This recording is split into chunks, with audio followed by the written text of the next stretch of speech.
Subscription کے button کو دبائیے اور ساتھ بیل آئیکن پر کلک کیجیے تاکہ آپ کو تمام ویڈیو فوراً مل سکیں۔ اس ویڈیو پسند آنے کی صورت میں اسے لائک، کمنٹ اور شیئر کرنا مت بھولیں۔ مصر سے قسطنطنیہ جاتے ہوئے سلطان سلیم اول اپنے لشکر کے ساتھ قسطنطنیہ کے قریبی اناطولیہ کے میدانوں میں پڑاؤ کیے ہوئے تھا۔ سلطان اس وقت اپنے خیمے میں اپنے وزیر محمد کے ساتھ کسی موضوع پر گفتگو کر رہا تھا کہ سلطان کا چوبدار خیمے کے دروازے پر نمودار ہوا۔ سلطان نے اسے ہاتھ کے اشارے سے اندر آنے کے لیے کہا۔ چوبدار آگے بڑھا اور سلطان کو مخاطب کرتے ہوئے کہنے لگا، سلطان محترم، خیر الدین باربروسا کے 2 قاصد ابھی ہمارے لشکر میں داخل ہوئے ہیں اور فی الفور آپ کی خدمت میں حاضری دینے کے لیے التماس کرتے ہیں۔ وہ امیر خیر الدین باربروسا کی طرف سے آپ کے لیے کوئی اہم پیغام لے کر آئے ہیں۔ سلطان سلیم نے اس موقع پر اپنے وزیر محمد کی طرف زمانی انداز میں دیکھا، پھر اپنے چوبدار کو مخاطب کر کے کہنے لگا، تم تھوڑی دیر خیمے سے باہر رکو، میں مشورہ کر کے تمہیں بتاتا ہوں۔ چوبدار باہر نکل گیا اور خیمے کے قریب ہی کھڑا ہو گیا۔ اس کے جانے کے بعد سلطان نے اپنے وزیر کو مخاطب کر کے کہنا شروع کیا، میرے عزیز، جو چوبدار نے کہا میں نے بھی سنا، تو نے بھی سن لیا۔ خیر الدین باربروسا کا نام تمہارے لیے بھی اجنبی نہیں اور میرے لیے بھی اجنبی نہیں۔ اس کی اور اس کے بھائیوں کے سمندر کے اندر مسلمانوں کے لیے خدمات قابل تعریف ہیں۔ تمہارا اندازہ کیا کہتا ہے قاصد کس غرض سے میرے پاس آئے ہوں گے؟ محمد تھوڑی دیر تک سوچتا رہا، پھر عقیدت بھرے انداز میں سلطان سلیم کی طرف دیکھتے ہوئے کہنے لگا، سلطان محترم، اس میں کوئی شک نہیں کہ ماضی میں خیر الدین باربروسا اور اس کے بھائی سمندر کے جانسوس سکوت میں بپھرتی گرتی کڑکتی برق کی طرح مسلمانوں کے دشمنوں پر حملہ آور ہوتے رہے۔ یورپ کے بڑے بڑے قزاقوں اور لٹوروں نے سمندر کے اندر ان کا مقابلہ کرنا چاہا، لیکن یہ عدم کا راستہ دکھاتی موت اور ہست کو نیست کرتی سوز کی طرح ان پر حملہ آور ہوتے رہے اور مسلمانوں کے خلاف ان کی کوششوں کو ہمیشہ ناکام بناتے رہے۔ یہاں تک کہنے کے بعد محمد رکا، پھر اپنے سلسلہ کلام کو آگے بڑھا رہا تھا، سلطان محترم، لگتا ہے خیر الدین باربروسا کی جستجو کے ویران صحرا اور جد و جہد کے آکاش پر کچھ تبدیلیاں نمودار ہوئی ہوں گی اور دشمنوں نے اس کی طاقت کو مضطرب اور دل سوختہ کیا ہوگا۔ اس بنا پر اس نے اپنے ایلچی مرد کے لیے روانہ کیے ہوں گے۔ سلطان محترم، یہ میرا اندازہ ہے، بہرحال میں وثوق سے کچھ نہیں کہہ سکتا۔ یہاں تک کہنے کے بعد محمد دوبارہ کہہ رہا تھا، سلطان محترم، گو آپ نے مجھ سے پوچھا نہیں کہ ہمیں کیا کرنا چاہیے، اس کے باوجود میں آپ سے گزارش کروں گا کہ دشمنوں کی روح کی گہرائیوں تک سراب اذیتیں بر دینے والے ان مجاہدوں کو مایوس نہیں کرنا چاہیے۔ یہی وہ لوگ ہیں جو سمندر کے اندر مرگ کی خونی دیمک بن کر مسلمانوں کے لیے دشمن کی بغاوتوں کے خونی تیور دھو ڈالتے ہیں۔ سلطان محترم، اس سے آگے محمد کو رک جانا پڑا، اس لیے کہ سلطان سلیم اس کی طرف دیکھتے ہوئے مسکرا دیا، میرے عزیز، اس سے آگے تمہیں کچھ کہنے کی ضرورت نہیں ہے۔ جو کچھ تم کہنا چاہتے ہو میں سمجھ گیا ہوں اور میں خیر الدین کے قاصدوں کو مایوس نہیں کروں گا۔ تم چوبدار سے کہہ کر خیر الدین کی طرف سے آنے والے 2 قاصدوں کو میرے پاس لاؤ۔ آواز دے کر محمد نے چوبدار کو بلایا۔ جب وہ اندر آیا تو اس نے خیر الدین کے 2 قاصدوں کو اندر لانے کا حکم دیا۔ اس پر چوبدار مسکراتے ہوئے باہر نکل گیا تھا۔ تھوڑی دیر بعد خیر الدین کے 2 قاصد اندر آئے، ان کے پیچھے چوبدار بھی کھڑا تھا۔ سلطان اور وزیر محمد دونوں نے اپنی جگہ سے کھڑے ہو کر پرجوش انداز میں ان کا استقبال کیا، ان سے مصافحہ کیا، پھر انہیں اپنے سامنے بیٹھنے کے لیے کہا۔ جب وہ دونوں بیٹھ گئے تب سلطان نے انہیں مخاطب کیا، تم دونوں پہلے اپنا نام کہو، اس کے بعد میں اپنی گفتگو کا آغاز کروں گا۔ اس پر ان دونوں میں سے ایک بول اٹھا، سلطان محترم، میرا نام کاکاد اور میرے ساتھی کا نام حسن آغا ہے۔ سلطان سلیم کے لبوں پر ہلکی سی مسکراہٹ نمودار ہوئی، پھر کہنے لگا، کاکاد، اچھا ہوا آج تم سے ملاقات ہو گئی کہ تم بھی وہی ہو جسے یورپ کے ملا، یورپ کی بحری قوتیں شیطان شکاری کے نام سے یاد کرتی ہیں۔ کاکاد کے چہرے پر ہلکا سا تبسم نمودار ہوا، کہنے لگا، سلطان محترم، آپ کا کہنا درست ہے، میں ہی اسی نام سے مشہور ہوں۔ سلطان نے اس بار دوسرے قاصد حسن آغا کی طرف دیکھا، پھر اسے مخاطب کیا، کیا تم خواجہ سرا ہو؟ وہ بھی مسکرا دیا، کہنے لگا، سلطان محترم، آپ کی گفتگو سے پتہ چلتا ہے کہ آپ ہمارے متعلق بہت عمدہ اور صحیح معلومات رکھتے ہیں۔ میں باقی خواجہ سرا حسن آغا ہوں۔ سلطان نے انہیں پھر مخاطب کیا کہ تمہارے لشکر میں، یا یوں کہوں کہ تمہارے ملاحوں میں کوئی اور بھی حسن ہے؟ اس بار کاکاد نے سلطان کو مخاطب کیا، سلطان محترم، یہ حسن آغا ہے، ایک اور حسن بھی ہے، وہ حسن کروسو ہے۔ یوں جانے وہ ایسا نوجوان ہے جسے نایاب کہا جا سکتا ہے، ہمارا انتہائی وفادار، جفاکش اور بہترین اور عمدہ تیغزن ساتھی ہے۔ سمندر کے اندر دشمن سے نبرد آزما ہونا اس کا محبوب مشغلہ ہے۔ وہ ان دنوں سلطان محترم اندلس گیا ہوا ہے۔ اس کا اندلس جانا بھی ایک انتہائی اہم مقصد کے تحت ہے۔ سلطان نے دونوں کی طرف دیکھتے ہوئے مخاطب کیا، تمہارے اور ساتھیوں میں کون کون ہے؟ اس بار پھر کاکاد بولا، سلطان محترم ہمارے ساتھی تو بہت ہیں، لیکن سرکردہ لوگوں میں امیر خیر الدین باربروسا اور ہم دونوں کے علاوہ حسن کروسو ہے، انتہائی منجا ہوا دلیر سالیہ ہے، مخلص سنان ہے۔ کاکاد کو رک جانا پڑا، اس لیے کہ بیچ میں سلطان بول اٹھا، یہ سنان جس کا تم نے ذکر کیا ہے، کیا یہ یہودی ہے؟ میں نے اس کی متعلق اب ہی سنا ہے۔ سلطان محترم یوں جانے وہ نام کا یہودی ہے، کبھی تھا، اب تو وہ ہمارا ایک بہترین اور غم گسار ساتھی ہے۔ سلطان نے سوچا، پھر انہیں مخاطب کیا، اب یہ کہو تم کس غرض سے میرے پاس لائے ہو؟ جواب میں افریقہ کی سرزمینوں میں خیر الدین باربروسا کے خلاف جو حالات نمودار ہوئے تھے، کاکاد نے تفصیل کے ساتھ سلطان اور وزیر محمد سے کہہ دیے تھے۔ جواب میں سلطان تھوڑی دیر تک بڑی شفقت اور محبت میں ان دونوں کی طرف دیکھتا رہا، پھر کہنے لگا، آنے والی شب تم میرے لشکر میں قیام کرو، میں جانتا ہوں تم تھکے ہارے ہوگے، لیکن میں تم دونوں کے متعلق فیصلہ کروں گا۔ پھر یہ بات ذہن میں رکھ کر آرام کرنا کہ میں تم دونوں کو مایوس نہیں کروں گا۔ جو امیدیں تم میرے پاس لے کر آئے ہو، جن خواہشات کا اظہار باربروسا نے کر کے تمہیں میری طرف بھیجا ہے، میرے خداوند کو منظور ہوا تو میں تم لوگوں کو اس سے کئی گنا زیادہ نوازوں گا۔ اب تم جاؤ، جا کر آرام کرو۔ سلطان سلیم کے اس جواب سے خیر الدین باربروسا کا ساتھی کاکاد اور خواجہ سرا حسن آغا دونوں خوش ہو گئے تھے۔ پھر سلطان سلیم کے حکم پر وہ سلطان کے چوبدار کے ساتھ باہر نکل گئے تھے۔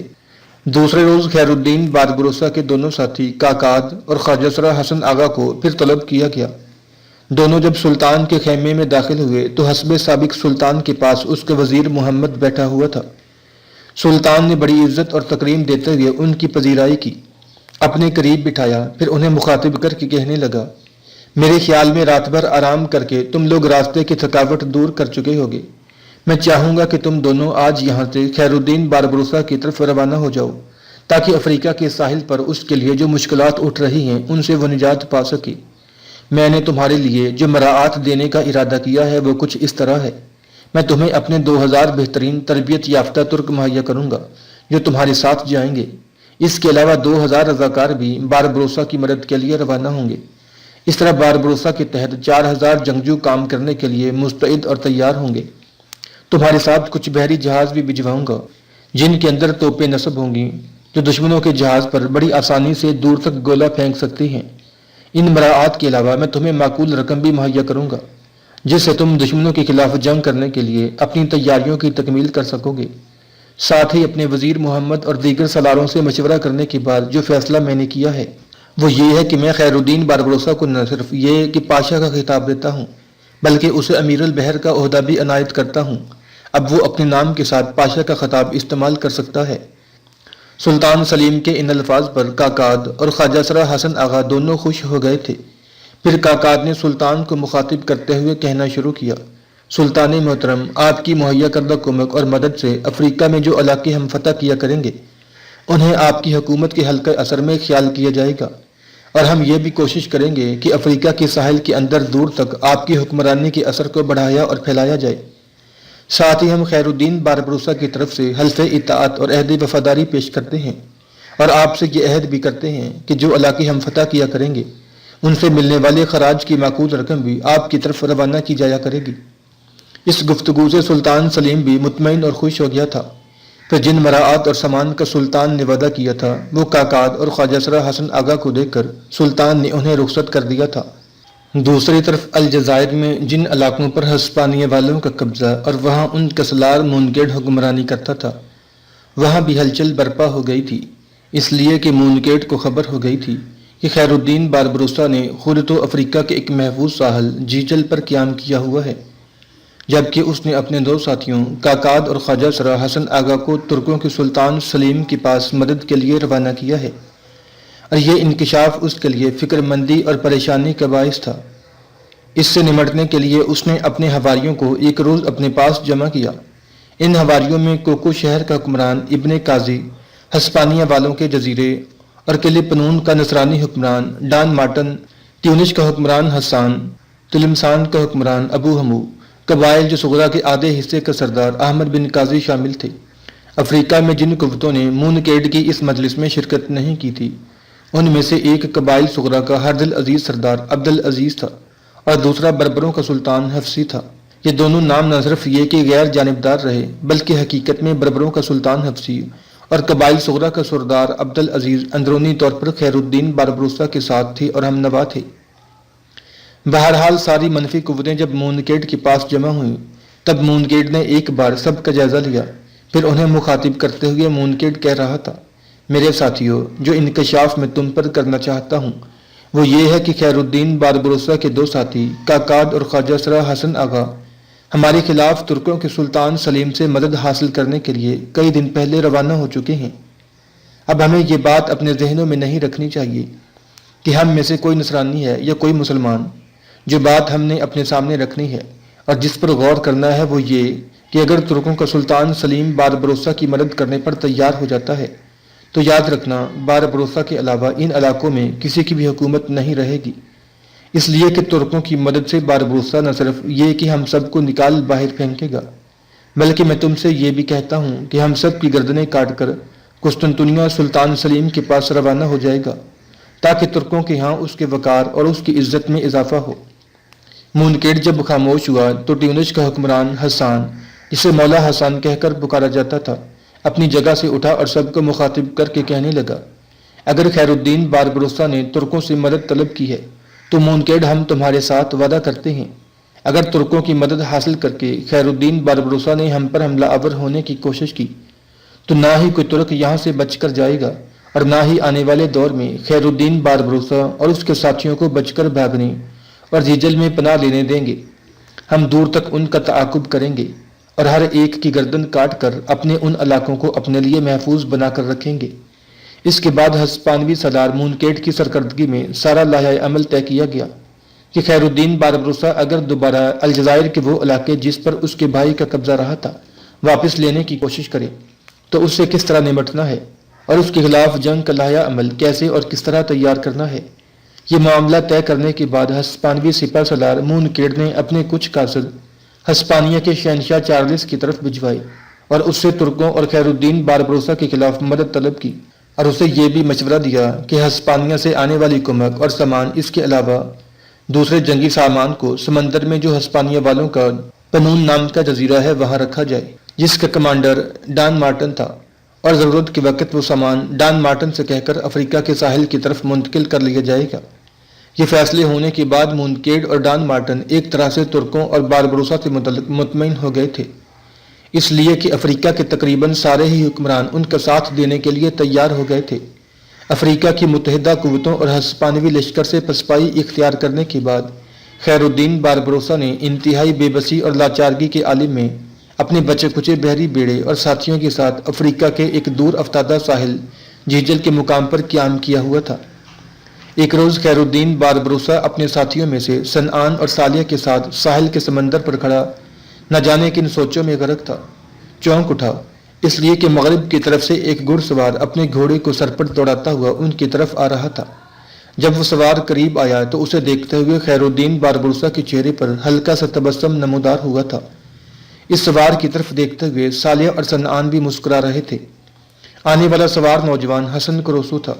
قریب آ کر حسن کروسو ایک زہریلی جست لگا کر اپنے گھوڑے سے اترا اور بھاگ کر آگے بڑھا، چاہتا تھا کہ آگے جھک کر خیر الدین باربروسا کے گھٹنے پکڑ لے، لیکن خیر الدین باربروسا شاہین کی طرح جھپٹا اور اس کے دونوں بازو گرفت میں لے کر اسے گلے لگا لیا تھا۔ حسن کروسو کی پیشانی چومی، پھر اسے مخاطب کر کے کہنے لگا، حسن کروسو، تمہارا یہ مقام نہیں کہ میرے گھٹنے پکڑو، تمہاری حیثیت میرے بیٹے کی سی ہے اور تم میرے انتہائی اہم اور چیدہ ساتھیوں میں سے ہو۔ خیر الدین کے بعد بڑے پرجوش انداز میں حسن کروسو سنعان اور سالیہ دونوں سے بغلگیر ہوا۔ جب وہ ایسا کر چکا تب خیر الدین نے اسے مخاطب کیا، کروسو کے بیٹے، سب سے بڑی خوشی مجھے یہ ہے کہ تم عین وقت پر لوٹ آئے ہو، اس لیے کہ مجھے اب اپنے سارے ساتھیوں کی ضرورت پڑے گی۔ میں نے کاکاد اور خواجہ سرا حسن آغا کو سلطان کی طرف بھیجا ہوا ہے اور مجھے امید ہے کہ وہاں سے مجھے حوصلہ افزا جواب ملے گا۔ جب ایسا ہوگا تو ہم باری باری اپنے دشمنوں سے نبرد آزما ہوں گے اور وہاں مسلمانوں کی عزت اور عظمت کو بحال کریں گے۔ حسن کروسو، اب تم یہ بتاؤ جس کام کے لیے تم گئے تھے اس کا کیا ہوا؟ حسن مسکراتے ہوئے کہنے لگا، امیر، جس کام کے لیے آپ نے مجھے بھیجا تھا یا یوں جانیں اس میں پوری طرح کامیاب رہا ہوں۔ وہاں میں اورلیوس کے بیٹے لسانکو کے بیس میں گیا تھا۔ میں راہب کی حیثیت سے جس کلیسا اور خانقاہ میں بھی گیا، اورلیوس کے بیٹے کی حیثیت سے میرا بہترین استقبال کیا گیا تھا۔ اس کا مجھے یہ فائدہ ہوا کہ غرناطہ اور اس کے گرد و نواح میں جو بڑے بڑے کلیسا اور خانقاہیں ہیں، وہاں سب سے میرا تعارف ہو گیا ہے۔ سب مجھے جاننے پہچاننے لگے ہیں اور لسانکو کے حوالے سے میری بہترین قدردانی کرتے ہیں۔ امیر، یہ تو پہلا کام۔ دوسرا کام میں نے یہ کیا کہ میں وادی البشارات کے 2 بڑے عرب سرداروں سے ملا، ایک کعب بن عامر جو قحطانی قبیلوں کا سردار ہے، دوسرا سعد بن سلامہ جو عدنانی قبیلوں کا سردار ہے۔ انہوں نے مجھ سے وعدہ کیا ہے کہ غرناطہ اور نواح سے دربدر ہونے والے جو لوگ البشارات کا رخ کریں گے، انہیں وہ خفیہ طور پر ساحل سمندر پر ماہی گیروں کی بستیوں کی طرف روانہ کر دیں گے اور اس سلسلے میں باقاعدہ ان کی مدد بھی کریں گے۔ جب ایسا ہونے لگے گا تو وہ ہمیں پیغام بھی دیا کریں گے، پھر ہم وہاں سے مسلمانوں کو اٹھا کر افریقہ لاتے رہیں گے۔